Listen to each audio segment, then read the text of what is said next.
Eh bien bonjour les amis, bienvenue aux auditeurs et auditrices de cette nouvelle chaîne des Chroniques du Sherpa.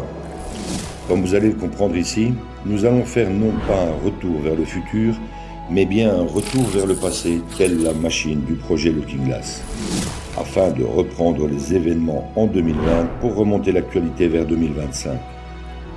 Je vous invite à me suivre au travers de mes très nombreuses analyses de situation qui ont rythmé ces dernières années au gré d'une multitude de sujets clivants concernant le plan divin et christique de l'Alliance et de la communication militaire Q.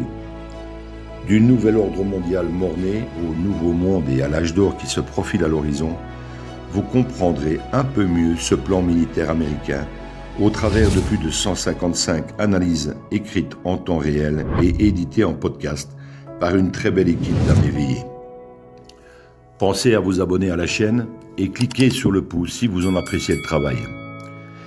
Merci à toute l'équipe Z qui œuvre sans compter ses heures pour offrir ces infos à l'humanité.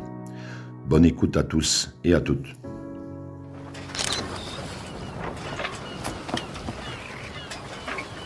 Where we go one, we go all.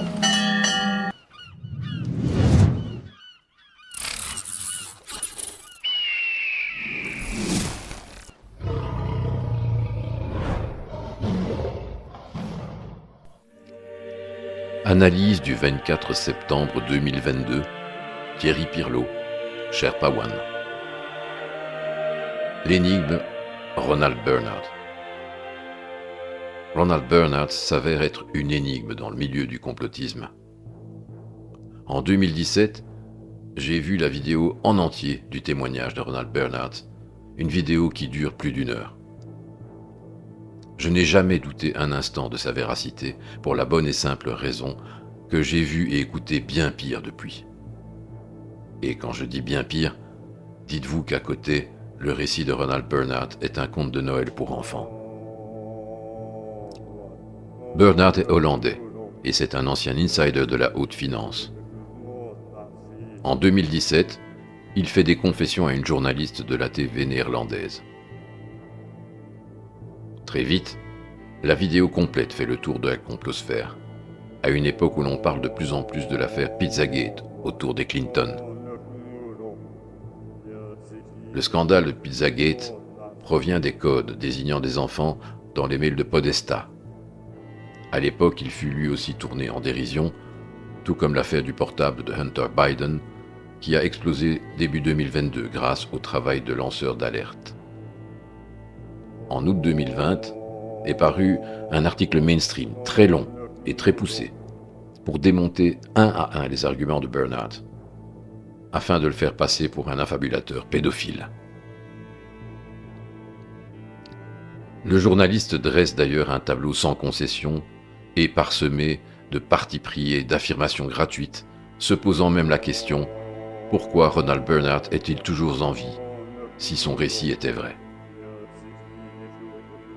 Je vous propose de lire cet article avant ou après visionnage de la vidéo, selon que vous vouliez ou non être influencé par l'article lui-même. Le lien se trouve dans les commentaires. Coup de théâtre. En octobre 2020, soit 2 mois après cet article, Ronald Bernhard est assassiné aux États-Unis et son corps retrouvé dans une forêt avoisinante de son habitation. D'après la police du comté, Ronald Bernhard aurait été le gibier dans ce qui semblait être une chasse à l'homme dans le cadre de représailles. On aurait pu imaginer le journaliste renchérir sur un probable suicide, mais il n'en fut rien. Vous allez très vite comprendre que cet homme n'était ni un mythomane, ni un affabulateur, mais un homme qui dénonçait ce que 95% de la population n'est toujours pas prête à entendre, et encore moins à accepter. Ce que vous allez comprendre fait partie du grand réveil. Et le sort des enfants dans le monde sera la grenade qui va exploser pour le déclencher. Que vous les vouliez ou non. Mieux vaut donc prendre un peu d'avance et se préparer à ce qui s'en vient. Car ce sera pour le commun des mortels dévastateur. Depuis, Ronald Bernhard a refait bizarrement surface via un compte Facebook en 2022, donnant à croire qu'il est toujours vivant. Témoin protégé de l'Alliance? Qui sait? Cher Pawan.